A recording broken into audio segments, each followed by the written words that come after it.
Сәлем достар, менің каналыма қош келдіңіздер. Бүгін біз сіздермен бірге 6 айлық болған сәбилерге арналған жарты торт дайындайтын боламыз. Видеоны соңына дейін қарап, лайк басып, комментария жазуды ұмытпаңыздар. Ал ендеше бастайық.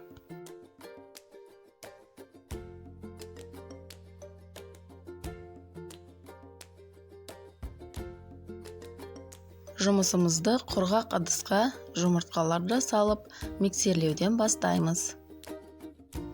Миксерлеу барысында шым-шым тұз саламыз және қантты 2-3 бөлікке бөліп салатын боламыз. Жұмыртқалар ағарып, 2 есеге ұлғайғанша миксерлейтін боламыз.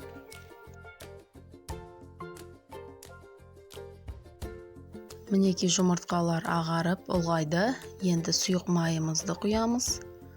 Сүт құямыз. Миксерлеуді тоқтатпаймыз.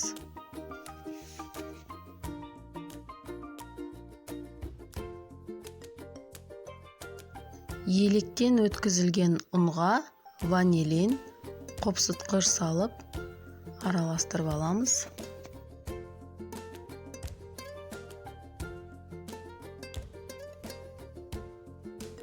Сұйық массамызға құрғақ массаны 2-3 бөлікке бөліп салып, қою қамыр дайындайтын боламыз.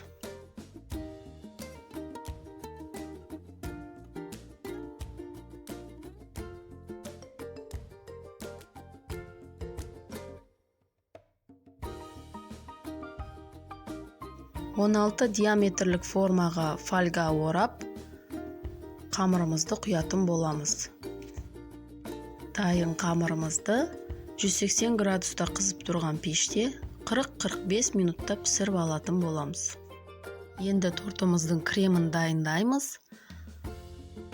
Сүзбелі ірімшікке қант ұнтағын салып, араластырамыз. Үстінен салқын сливкені құйып, өз формасын ұстайтын крем дайындаймыз. Дайын болған бисквитті 2 бөлікке бөліп суытатын боламыз. 2 бөлікке бөлінген бисквиттерді тағы да 2 бөлікке бөлеміз, сонда бізде 4 бисквит болады. Тортты жинауды бастаймыз. Біреуіндегі кофесін дайындап, пропитка жасаймыз. Кремді біркелкі етіп жағып, тортымызды әдемі етіп жинап бастаймыз. Қалауларыңыз бойынша торттың ішіне әртүрлі салмалар салсаңыздар болады. Торттың ішіне вареная сгущенка жағып, үстінен грек жаңғағын сеуіп шықтым. Және оның үстінен крем жағып, тортымыздың барлық бисквиттерін жинап, дайындап алдым. Бұл шағын ғана торт болғандықтан, ішіне начинка салмасаңыздар да болады.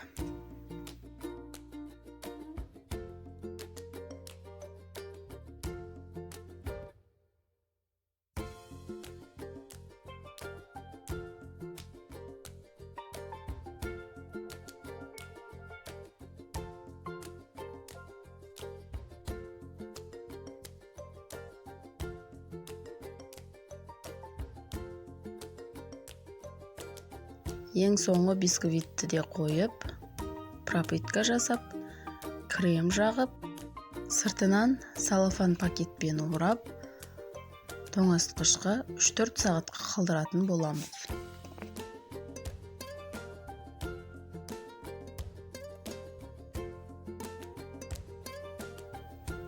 Мінеки осылайша біздің өте дәмді тортымыз дайын болуға шақ қалды. Достар, егерде менің видеом сіздерге ұнап жатқан болса, лайк басып, комментария жазуды ұмытпаймыз. Тортты жинаған кремге жасыл түсті қостым. Сол кезде бізде осындай әдемі крем дайын болды. Бұл креммен торттың сыртын қаптайтын боламыз.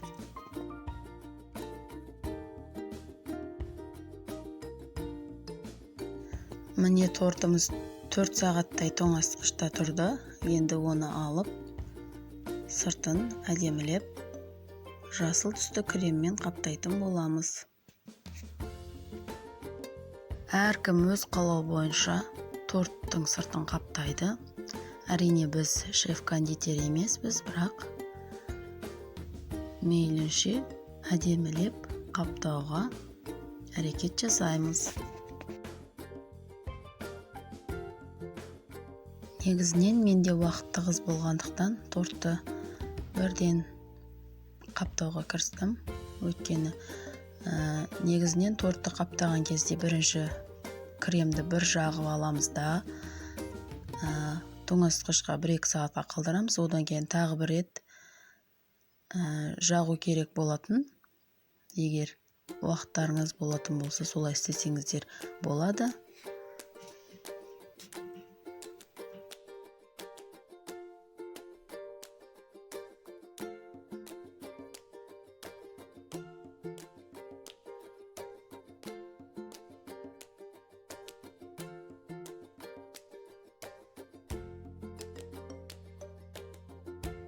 Мінекей, тортымыз дайын болды. Енді оны әрлейтін боламыз. Мен мастикаға полтортика на полгодика деген жазуды жаздым. Глазурды ертіп, алфавиттің көмегімен сәбидің есімін жаздым және Орео печеньеларын қойып шықтым.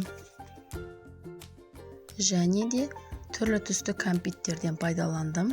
Торттың айналасына түрлі түсті кәмпиттерді сеуіп шықтым, ал үстіңгі жағына моншақтарды сеуіп шықтым. Ең соңында алтын түсті кондорин септім. Осымен біздің жарты тортымыз дайын болды. Мінекей достар, біздің тортымыз дайын болды. Астарыңыз дәмді болсын. Егер де менің рецептім сіздерге ұнаған болса, міндетті түрде дайындап көріңіздер. Келесі видеоларда кездескенше назарларыңызға рахмет.